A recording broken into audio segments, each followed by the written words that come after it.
मध्य प्रदेश की 230 विधानसभाओं में शायद ही कोई ऐसा विधायक होगा जो अपने घर परिवार को छोड़कर तन मन धन से मनोयोग के साथ में जिला चिकित्सालय में जाकर मरीजों की सेवा में लगा है, जिसने अपने न जान की परवाह की और ना ही उसने अपने स्वास्थ्य की ओर देखा। आज मेरे साथ अशोकनगर के ऐसे ही एक ऊर्जावान विधायक जसपाल सिंह जी जज्जी हैं, और जो कि पिछले कोरोना के लगभग 15 महीने के कार्यकाल में पहले दौर में ने जनता को काफ़ी सामान दिया, खाने पीने का, घर घर पहुँचे, घर घर पहुँचकर सेवा की। दूसरी लहर चूँकि ज़्यादा खतरनाक थी, अस्पताल में व्यवस्थाओं की कमी थी, सामग्री की कमी थी, संसाधनों की कमी थी। इन सब कमियों को देखते हुए विधायक ने मोर्चा संभाला और आज ये स्थिति है कि मध्य प्रदेश के इस स्तर के जितने भी अस्पताल हैं वो तो कहीं लगते ही नहीं हमारे आगे व्यवस्थाओं में। बाकी के बड़े बड़े अस्पतालों को भी अशोकनगर ने फेल कर दिया है। अशोकनगर की जनता के लिए बड़े सौभाग्य की बात है, आज मेरे साथ वो विधायक मौजूद हैं। हम उनसे आज जानेंगे इन सब बातों के बारे में, कैसे उन्होंने व्यवस्थाओं को मैनेज किया। और इन सब चीज़ों को जानने के लिए, चूँकि विधायक अशोकनगर से बिलोंग करते हैं और यहाँ पचार में बुंदेलखंड और मालवा की भाषा का मिक्सचर यानी कि मिक्स भाषा चलती, तो हम आज देसी अंदाज में विधायक से करेंगे सवालों की बौछार। देखते हैं उनके पास क्या है इनके जवाब। आपका मेरा और मैं आज आपसे अपने अशोकनगर की क्षेत्रीय भाषा में बात करना चाहूँगा, तो आप मेरे सवालों को झेलने के लिए तैयार रहें। और मुझे उम्मीद है और मुझे पता भी है कि आप जो है बहुत ही बारीकी और चतुराई के साथ में जवाब देने जानते हैं। तो मेरा पहले आपसे सवाल जो है कि आप कम से कम 2 महीने से अस्पताल में जा रहे हो, और पहले जो स्थिति है थी कि दवाइयाँ नहीं हैं, कहीं वेंटिलेटर ख़राब डरे हैं, कछु डॉक्टर टाइम पे नहीं आ रहे, मरीजों ने परेशानी हो रही है। तो वो 2 महीना के जब पीरियड में आप लगातार वहाँ पे जा रहे हो, तो क्या अंतर आओ ये सब चीज़ें में पहले क्या थी और अब क्या स्थिति है? जो सबसे पहली बात तो ये है कि जाके पहले जो हम कभी विधायक के नाते या राजनीतिक जनप्रतिनिधि के नाते कभी अस्पताल जाते तो जो होता तो हम गए, पहले से खबर है उनने कि विधायक जी आ गए या नगर पालिका अध्यक्ष आ गए, तो उनने डॉक्टर ने थोड़ा झाड़ू वाड़ू लग गया, जी गंदगी है जी, हम देख दाख के घूम घाम के आधा घंटा 1 घंटा जो समझ में आई नहीं आई लौट आए। तो हमें लगा तो बहुत काम करे आए, तो चद्दर गंदे, तो कह दीजिए बदले क्यों नहीं है, भी बदल गए। तो हमने कि बहुत बढ़िया काम कर दो, कहीं पंखा खराब है वो कर दो। लेकिन अब जब बीमारी के बाद अंदर गए तब हमें, मतलब मैं मेरी कह रहा हूँ, वो समझ में आई कि अस्पताल में ज़रूरत किन चीज़ों की होती है। और हम केवल जब भी आए, और जब मैं समझता हूँ हर जो भी जनप्रतिनिधि हैं या जिनकी जिम्मेदारी है, तो वो अक्सर हम देखते हैं मंत्री जी अस्पताल में गए, विधायक जी गए, फलाने नेता गए, या और जो भी लोग जिनको अधिकार है, तो वे जाते हैं तो वे यही चीज़ें देखते हैं, क्योंकि अंदरूनी जो जहाँ कमी है वो नहीं पकड़ पाए, और इस वही वजह से बहुत सारी व्यवस्थाएं खराब हुई। लेकिन जब टाइम में पूरा देखा तो आज की तारीख में जो CMHO या सिविल सर्जन है, उन्हें जितनी जानकारी अस्पताल के बारे में या व्यवस्थाओं के बारे में उतनी जानकारी अब वो है। अब वो पता हो कि कौन सी चीज़ कहाँ से ख़राब हो रही है, उसे बात कैसे ठीक करना है। तो सबसे बड़ा जो फायदा मुझे भी भाव, जनता भी हो, अस्पताल भी हो। दूसरा सबसे बढ़िया जो अच्छी बात, और मैं समझता हूँ जो अशोकनगर की जनता का सौभाग्य था कि अशोकनगर में इतने अच्छे डॉक्टर हैं, नए मोड़ा हैं, सबरे नई उम्र के, इतने मतलब काबिल तो हैं ही, लेकिन दिल लगा कर उन्होंने मेहनत करी और कतई जान की परवाह उन्होंने ना खुद ने करी। और जब मैं पहुँचो, मेरे घर वाले, मेरे शुभचिंतक सब ने कही तुम कहते अस्पताल में घुस रहे हो, तो मैंने जब वहाँ जाकर देखो कि जे मोड़ा तो हम तो बहुत जी लाए, सब कुछ जो हो सकता है हम MLA मन रहा है, अध्यक्ष मन रहा है, सब माला पैर लाए, फूल पैर लाए, अच्छे बुरे देख लाए। वे 20-20, 25-25 साल के नए मोड़ा, 25-30 साल ऐसी उम्र के सारे डॉक्टर, तो उनको तो पूरा जीवन पढ़ो, जब वे नहीं डर रहे, वे कह रहे हैं कि ऐसा मौका हमारे जीवन में कभी नहीं आएगा, भगवान ने जो दुर्भाग्य से सही। लेकिन ऐसे में अगर हम जनता की सेवा नहीं कर पा रहे, मरीजों की इलाज नहीं कर पा रहे, तो धिक्कार है हमारे जीवन पर। तो मोह भी लगो कि हमारे जीवन में भी धिक्कार है अगर ऐसे में हम इनके काम नहीं आ रहे। इसलिए मैंने सारी चीज़ें छोड़ के सब घर वालों समझा के, भैया जो हम तो अब जो करने कर चुके, अब आप हमारी जनता में। और तो एक आत्मा संतुष्टि है कि जनता ने भरोसा करो तो हम उसमें अपनी तरफ से कमी नहीं रखते। जब टाइम पे सबसे ज़्यादा ज़रूरत ऑक्सीजन की पड़ी, ऑक्सीजन ही नहीं थी अस्पताल में, पता चलो सिलेंडर ही नहीं है, फंड भी नहीं है, तो ऐसे में मैंने सुनी कि आपने पैसे खुद के पैसे से ही सामान बुलवाओ, तो ये बात सही है। असल में सबसे अशोकनगर में नहीं, पूरे प्रदेश में, देश भर में, क्योंकि कोई अंदाज तो होता नहीं कि बीमारी ऐसे फैलेगी और वहाँ में इतनी तादाद में मरीज आ जाएंगे हर अस्पताल में, हर गांव में, हर शहर में। तो सीधी सी बात है कि इतनी व्यवस्था, दुनिया के जो अपन कह रहे हैं सबसे बड़े संपन्न देश अमेरिका है, जैसे जब वहाँ भी बीमारी फैली तो वहाँ भी अस्पतालों में इतनी व्यवस्था नहीं आती, क्योंकि कोई भी संभावना पे पहले से नहीं करे व्यवस्था। तो मैं पहले ही 25 कप चाय घरे बना कर धर लूँ तो हो सकता है मेजमान आ जाए, जब मेजमान आएंगे तब बनेंगे। तो वह व्यवस्था सब जगह आती, ठीक उतनी व्यवस्था थी, लेकिन जब मरीज इतनी तादाद में आए तो कमी थी सब जगह, पूरे देश में कमी थी, मध्य प्रदेश में भी थी, ऑक्सीजन की कमी ज़्यादा थी।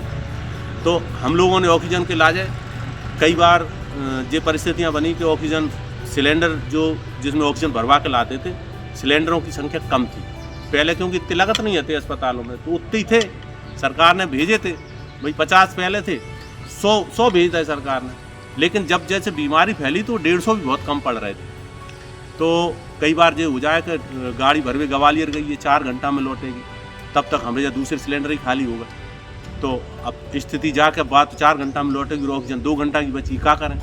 तो फिर कई बार ये भाव, और मैं आपके माध्यम से हमारे महाराज सिंधिया जी और मुख्यमंत्री शिवराज सिंह जी का दिल से उनको आभारी हूँ सबसे ज़्यादा, कि जितने बजे भी ज़रूरत पड़ी, आधी रात के भी अगर हमने फ़ोन करो कि बहुत अर्जेंट बात करना है, तो आधी रात के भी उनने बात करी, और हमने जो कही उनने की चिंता मत कर, तू 2 घंटा की बात कर, 1 घंटा में भेजना है, कहीं से भेज। और उनने मतलब ये है कि आज अगर अशोकनगर में भगवान की कृपा से सब ठीक ठाक, हालांकि दुर्भाग्य से जिन्हें डॉक्टर भी नहीं बचा पाए, सारे प्रयास फैल हो गए, कई लोग गए, बहुत बुरा हुआ और सबके संग किसी जिनके परिवार के गए हैं, लेकिन कोई ये नहीं कह सके कोई व्यवस्था की कमी से गए।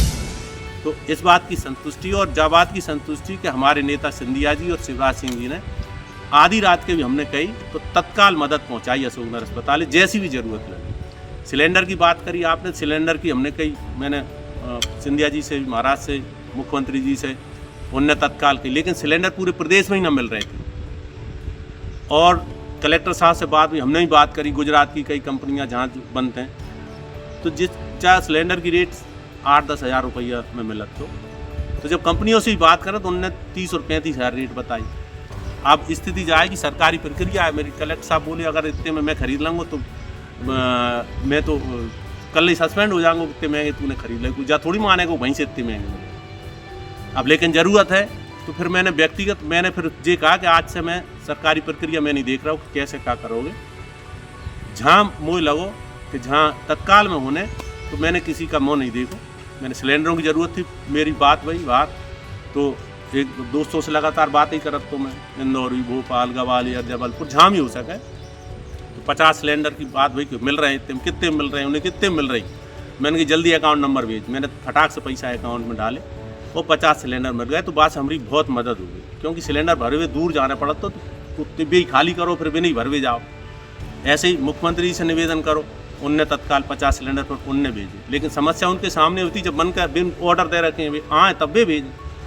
तो लेकिन ईश्वर की कृपा से और बाकी और बहुत चीज़ें, CT स्कैन की बात आई, CT स्कैन मंजूर भाई, तो बाकी लाजे उनने कमरे की बात थी, तो कमरा बनने तो प्रक्रिया भाई सरकारी, टेंडर निकालेंगे, पहले कमरे में काम होना है। जब CT की बात चलने लगी तो मेरे आपसे जो भी एक सवाल है, तो कि CT को भी खूब राख चलो बीच में, खूब बजी कंपा ने कही कि हाँ मैंने डारी थी पूरी CT में रही और ट्रेन को पता ही नहीं। लेकिन मैं आपसे जब पूछ रहा हूँ कि कोई राग अलग रहती, खूब पोस्टें आ रही थी फेसबुक पे, सोशल मीडिया पे, कि हमने मंगाई, हमने चिट्ठी डाली थी, जो वो वास्तव में भाव कब और जो आई कब नो। CT स्कैन खैर खूब CT बजी, बाकी जैसे नहीं मना कर रहा हूँ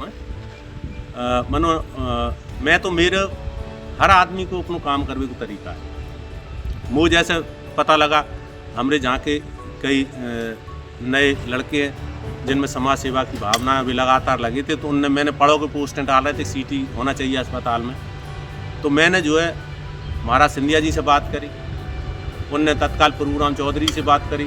फिर प्रभुराम चौधरी जी को मैं खुद फ़ोन आओ कि भैया महाराज ने मेरे से कही और तू चिंता मत कर, जैसे ही प्रक्रिया में है जा, लेकिन वैसा लेट हो रहे थे सब चीज़ें। मैंने अब जल्दी से जल्दी मैं आज ही बैठ कर सारे अधिकारियों से बात कर रहा हूँ, जितनी जल्दी हो सके करेंगे। और दूसरे लोगों ने भी सबने कोशिश करी, तो मैं कुछ ये नहीं कह रहा जाना। मैं चूँकि मुझे मेरी जो बात हुई, मेरी सिंधिया जी से बात हुई, उनने फिर मेरे से कही चिंता मत कर। मैं अभी प्रभुराम जी स्वास्थ्य मंत्री, हम उनको फ़ोन मेरे पास आ गया हाल ही कि सिंधिया जी, उनने कि महाराज ने मेरे से कही जज्जी सीटी वाली जज्जी कह रहा हो तो जा बात और चिंता मत कर। बाकी बात मैं लगातार सारे अधिकारियों से ही बात करी। मैंने मेरे काम करने को तरीका है कि मैं एक जगह बात नहीं करूँ। फिर मुझे पता लग गया कि अब करने तो कौन से अधिकारी ये करने हैं, कौन ये करने हैं, मैं जान दूँ काम। तो मैं चाहे हेल्थ कमिश्नर रहा हो, चाहे प्रिंसिपल सेक्रेटरी हेल्थ हो, चाहे CM के सेक्रेटरी हो, मनीष रस्तोगी भी हैं, मेरी सबसे बात होती है, सबसे लगातार बात करने लगूँ। अब दूसरे चूँकि मेरे से बड़े नेता हैं सब बाकी अशोकनगर में, तो उनकी भी बात वही होगी, तो मैं थोड़ी कर रहा हूँ मेरे कहवे से कर दें। भाई बे ज़्यादा बड़े हैं तो उनकी ज़्यादा सुनी गई होगी तो उनके कहवे से कर दें। लेकिन संतोष की बात है कि माननीय मुख्यमंत्री जी ने तत्काल जो है मशीन की प्रक्रिया पूरी कराई और वर्क ऑर्डर जारी करे, और फिर जो है कॉन्ट्रैक्टर को जो बात वही मेरी, उनका इंजीनियर आओ, उनको इंजीनियर चूँकि जगह देखवे आओ तो कि कहाँ जगह आप कौन सी कमरे में कहाँ लगाओ, तैयार है कि नहीं तैयार। तो कमरा की तैयारी की बात आई तो कमरे दिखाए मान के ठीक है, जो कमरा इसमें चल जाएगा, लेकिन इसमें दीवार तोड़ने पड़ेगी, जो गेट तोड़ने हैं, जो खिड़की तोड़ने हैं, जहाँ दीवार उठाने हैं, जहाँ कांच की खिड़की लगाना है, वो सब प्रक्रिया बताई। और बिल्डिंग क्योंकि पुरानी है तो लीक हो रही तो उन्हें पूरी छत पे आपको मजबूत वो दोबारा से करना पड़ेगी। तो अब चूँकि वह प्रक्रिया इतनी लंबी थी तो उन्हें तो कछु नहीं, आप कर दो 2 महीना बाद पहुँचा देंगे मशीन। तो अब चूँकि प्रक्रिया की बात आई तो सिविल सर्जन बोले ठीक है टेंडर निकाल देते। अब मैं जानता हूँ टेंडर निकलेगा, आप जल्दी भी करोगे तो 15 दिन टेंडर को टाइम चाहिए। फिर ठेकेदार कौन होगा, ठेकेदार करे वो काम, बार बार प्रक्रिया है तो वो लंबी है। तो मैंने तत्काल वही दिन मैंने कहा ठीक है प्रक्रिया तुम करत रही हो। मैंने तत्काल मिस्त्री बुलाए, लेबर बुलाई, मैंने कहा जो ईंटों के पैसा पकड़ो, जो बसुआ के पकड़ो, जो सीमेंट के पकड़ो, जो मिस्त्री तुम पकड़ो लेबर के, और काम शुरू करो। तो मैंने 2 दिन में वो जितना भी बता गए थे वो कर दो। और फिर मैंने उनसे बात करी तो उनने मेरे से कही कि 5 मशीनें अब आ रही हैं पहले लॉट में। और तो मैंने फिर सब उन जो ठेकेदार उसके अधिकारी उनसे बात करी तो उनने मेरे से वादा करो। मैंने कि देखो भैया मैंने तुम्हारे कहवे से तैयार कर दो जो सब, क्योंकि उनका यही कहना तो नहीं मशीन भैया हम ले तो जहाँ तैयार होगी व्यवस्था वहाँ करें, ले जाएंगे पहले। तो मैंने कहा मैंने करा दी तो ये जो उनने मेरे से कही कि उन 5 में हम तुमसे कह रहे हैं वो 5 आने, उनमें एक अशोकनगर आए। तो ये और कोई कारण नहीं है, बाकी तो काम तो हो तो ही, ऐसा थोड़ी कि मैं नहीं हो तो काम नहीं हो तो। लेकिन मेरा था कि जल्दी हो, वो अगर 1 महीना बाद होएगा और हम 1 महीना अगर लेट हो रहे हैं तो कहीं ना कहीं वो हमारे लोगों को नुकसान हो। दिखा रहा हो कि कोरोना की तीसरी लहर भी आ सकते।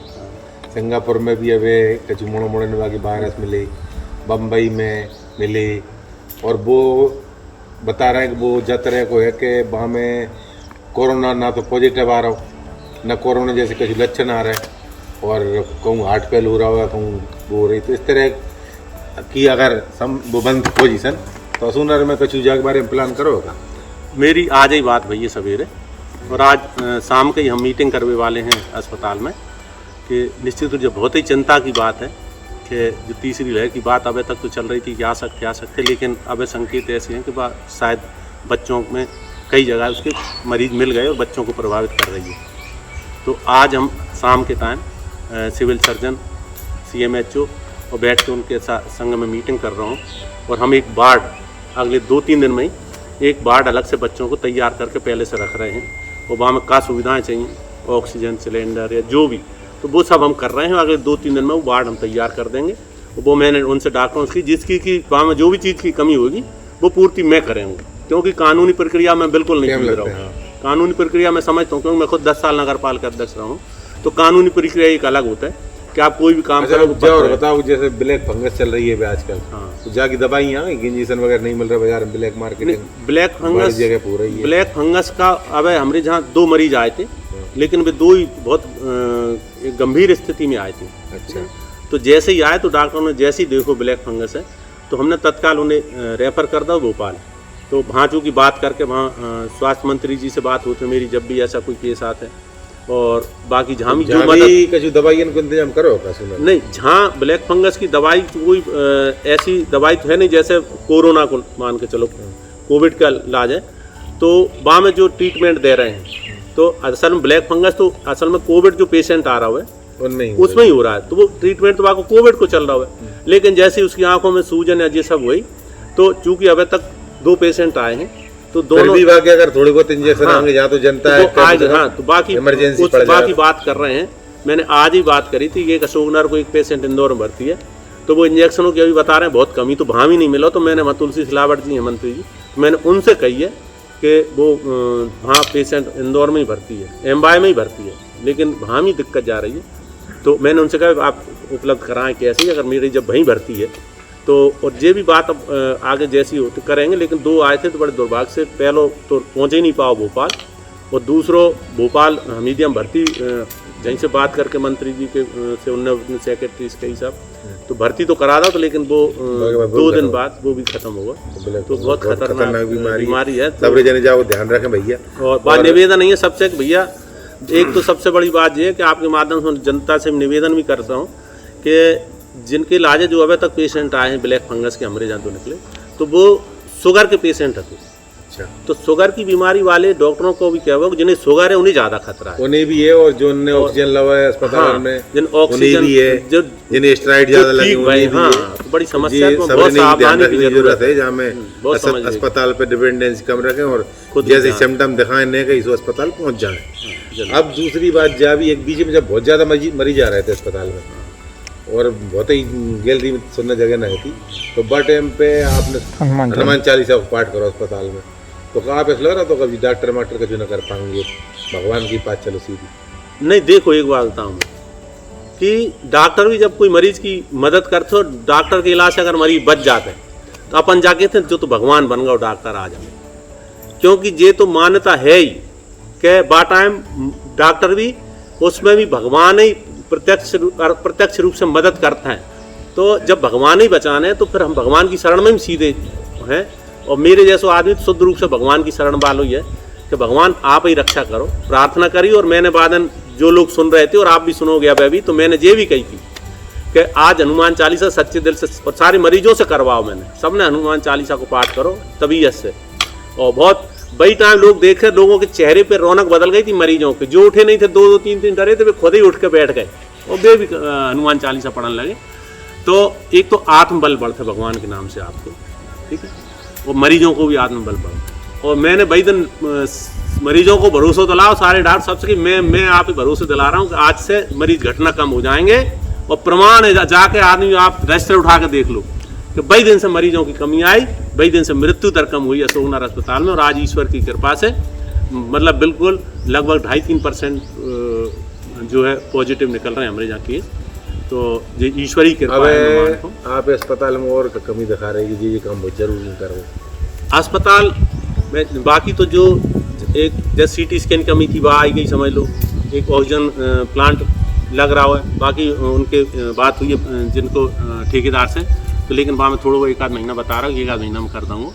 लेकिन ऑक्सीजन की अब इतनी समस्या इसलिए नहीं रही हमें कि अब हम पे सिलेंडर भी पर्याप्त हो गए और ऑक्सीजन भी अब व्यवस्था सरकार ने इतनी कर ली कि कहीं कमी नहीं है। तो वो समस्या नहीं है कि उसकी वजह से कोई इस तरह की जान को खतरा होने वाला हो, तो वो नहीं है। लेकिन अस्पताल की जहाँ तक बात है कि ईश्वर से प्रार्थना ये है कि जे बीमारी से मुक्ति दिला दो आप हमें, तो जो जो कमी है उनको हम ठीक करेंगे। और मैं संकल्प लिया है मैंने, एक तो मेरी लड़ाई आज से शुरू है इस बात के इलाज है कि अगर जब तक मेरे पास जैसे MLA हो तो एक बात करने का मेरे पास आधार है कि मैं मुख्यमंत्री जी से भी कह सकता हूँ, महाराज से भी कह सकता हूँ, विधानसभा में चिल्ला सकता हूँ। तो जहाँ मौका मिले वो कि अशोकनगर को सबसे पहले तो अशोकनगर के बाहर 300 बेड को हॉस्पिटल मंजूर कराना है। और 300 बेड का हॉस्पिटल इसलिए ज़रूरी है कि 300 बेड के हॉस्पिटल के बाद ही आप मेडिकल कॉलेज की बात कर सकते हो। अच्छा, हाँ ये नियम है। और आप सबको बताएं कि कहूँ ना कहूँ आपके दिमाग में बाबी चल रहा है। हाँ, मेडिकल कॉलेज लक्ष्य है मेरा, तो मेडिकल कॉलेज अशोकनगर बनवाऊंगा, प्रयास जी जान लगा दूंगा एक बार।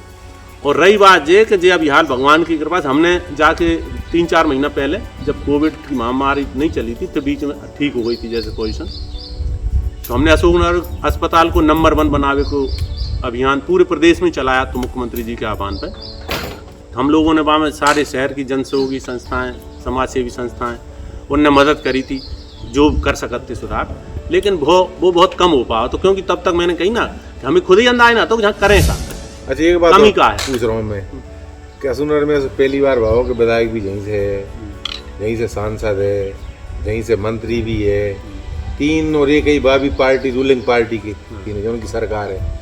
जनता की जैसे में बहुत उम्मीद बढ़ जाते हैं तो भैया जब 3 ही घर के ही हैं तो काम और ज़्यादा होंगे, लेकिन साथ में जा भी देख के कोई को सहयोग करत नहीं दिखा रहा, एक दूसरी की टांग खींच रहे हैं, इसके छुपाते हैं नहीं। टांग खींच तो वाली बात नहीं है, लेकिन अपनों मैं हमेशा कहता हूँ कि राजनीति में हर तरह के लोग हैं और जो सी जगह भी काम कर रहा हो, हर आदमी को अपनों काम करने का तरीका अलग होता है। अगर घर में 4 भैया भी हैं वो भी एक ही काम कर रहे हैं अगर, तब भी उनको तरीका अलग अलग है काम को, वही काम भी चारों अलग ढंग से करेंगे। तो ऐसे ही राजनीति में सांसद हैं, मंत्री हमारे जिले से, विधायक हैं, और इससे भी बढ़ के हमारे लिए हमारे नेता हमारा सिंधिया जी जो हर समय उपलब्ध है। और तो छोटी छोटी बात में मैं कह रहा हूँ खेचा जी बिल्कुल नहीं, तरीके ही अलग है। तरीका अलग है, अब कैसे खेचे को भी तरीका होता है अब खेचे को भी तरीका हो। अच्छा एक चीज बताओ, लोग कहते हैं कि आप ले जब लेक चले जाते बाजार में कहूँ छिड़काव करने लगतो गाना गाने लगतो, जो का है जनता करेगी नौटंकी है कि सही है? नहीं, जनता मेरी बात सुनो कि जब कोविड में तो सबसे बड़ी बात है कि आदमी प्रसन्न रहे। अगर वे नौटंकी देख के खुश हो रही है जनता, तब भी मदद ही कर रहा हूँ, बीमारी दूर रहे उनसे चलो बड़ी अच्छी बात है। तो कई लोग मुझसे भी कहते या दूसरे लोग जो जिन्हें लगता है क्यों कि जो दिन भर अस्पताल में खड़े रहते हैं, मुझसे कही मैंने उनसे कही भैया देखो कि दूसरे लोग कम आते हैं, तो मैंने कहा उन्हें और 100 काम है, अब मुझे कोई काम ही नहीं जाके अला मैं फालतू तो अब जाके बात कर रहा हूँ खत्म हुआ तो अस्पताल ठीक करेंगे बस। मैंने कही ना लक्ष्य होगा।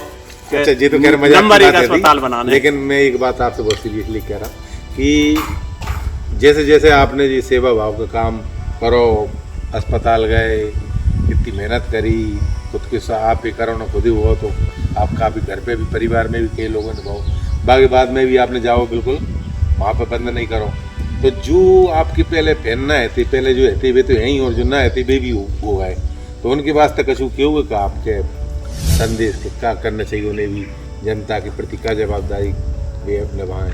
मेरो भैया सबसे निवेदन यही है कि जो तो सब मन में है अपने को MLA इसलिए ऐसा कर रहा है, मेरो हमेशा से क्या वो है कि मैं MLA रहो नहीं रहो, नगर पालिका में रहो नहीं रहो, लेकिन मैं जिस जगह भी रहो तो हैसियत हर आदमी की अपनी है कि को कितो काम कर सकता है। तो जो जहाँ है बाकी खुद की हैसियत है अपनी, हर आदमी की अपनी हैसियत है, तो वो जितो जहाँ रह के कर सकते हैं। अगर मैं एक आदमी की मदद कर सकता हूँ तो एक की करूँ, और अगर मेरे से ज़्यादा क्षमता वालों आदमी वो 10 की कर सकते हैं तो वो 10 की मदद करें। हम इंसान हैं, हमें एक दूसरे की मदद करनी चाहिए। तो दूसरी बात, आज मदद क्या है, आज सबसे बड़ी मदद जाए आप जहाँ भी बैठे हैं, और अगर आपके पड़ोस में, मोहल्ला में, या आप गांव में रहे तो गांव में आप जो पता लगता है कि कोई घर में कोई बुखार आ रहा हो, कोई आदमी है, कोई खांसी उठ रही है बाय, या कोई जुकाम है, तो तत्काल बाय इतना करो आप इकट्ठे होकर बाय तत्काल। सरकार ने हर गांव में, माननीय मुख्यमंत्री शिवराज सिंह जी के आदेश हैं कि आंगनबाड़ी केंद्र, आशा कार्यकर्ता नहीं है, ANM जा रहे हैं, टीम जा रही है, जहाँ भी जैसी खबर आती है मैं खुद टीम भेजता हूँ गाँव में जैसी खबर आता है। तो लेकिन जवाबदारी हम सब की है मिलकर कि वह आदमी को अगर कई बिना पढ़े लिखे हैं या डर रहे हैं तो उनको कि भैया अस्पताल जा, और अगर शुरुआती लक्षण दिख रहे हैं कि भाई थोड़ी थोड़ी खांसी उठ रही तो भाई बिन से दवाई दिला दें ANM से, आशा कार्यकर्ता से, और दवाई की कोई दिक्कत आ रही तो मुझे फ़ोन करें, मैं तत्काल मैं दवाई भेज रहा हूँ जहाँ से भी फ़ोन आते हैं। दूसरी बात कि वैक्सीन, जैसे तुमने अब कही कि तुम नहीं डरे, तो मैं सबसे कहूँ कि मैं नहीं डरो, तो आदमी के पीछे कोई ताकत काम करते हैं। तो मेरे सबसे बड़ी एक तो ईश्वर तो सबकी रक्षक हैं, लेकिन मैं चूंकि मैंने वैक्सीन लगवाया है, जब मैंने वैक्सीन लगवा ला तो मुझे अंदर एक ताकत बढ़ गई, जैसे आत्मबल कहते हैं कि मैंने वैक्सीन लगवा लो, मेरे को कुछ नहीं होगा। अब मैंने दूसरों वैक्सीन भी लगवा लो अब 8 दिन पहले, तो वैक्सीन लगावे से मेरे अंदर कितनी आत्मबल बढ़ गया कि मुझे लगो मेरे को कुछ नहीं हो, क्योंकि मुझे वैक्सीन लग गया। और देख भी रहे हो तुम कि मैं वही वार्ड में मरीज भर्ती है और बाकी घर को कोई अटेंडर संग है, वो वहीं के वहीं दूसरे दिन पॉजिटिव होकर वहीं भर्ती होगा। मैं रोज जा रहा हूँ, मैं नहीं गया, मेरे साथ मेरे मित्र जा रहे हैं, नहीं भाई, क्यों? हमने वैक्सीन लगाई, तो इसका प्रमाण है कि वैक्सीन सुरक्षित है, आपके जीवन में सुरक्षा दे रही है वैक्सीन। तो भैया निवेदन जी वैक्सीन सब लगवाओ जी थे हमारे विधायक साहब असुनर की इन मुलक चतुराई के साथ में उत्तर पे उत्तर दे हमारी। अब मीरो क्या बुझो है कि इनने एक सलाह दी अपने कि एक तो अपन वैक्सीन लगवा लो जैसा कि कोई कोरोना ना हुए, दूसरी नेक बहुत भी कोई में लक्षण दिखा रहा हूँ कोरोना की, बात तुरंत अस्पताल ले जाओ, देरी मत करो, डॉक्टर की सलाह लो, जैसो वो करे वैसो करो। और अब आगे अब जो भी गतिविधि होंगी सब जी विधायक साथ साथ फिर खड़ी फिर अपन बतराएंगे दोबारा। जब नो राम राम।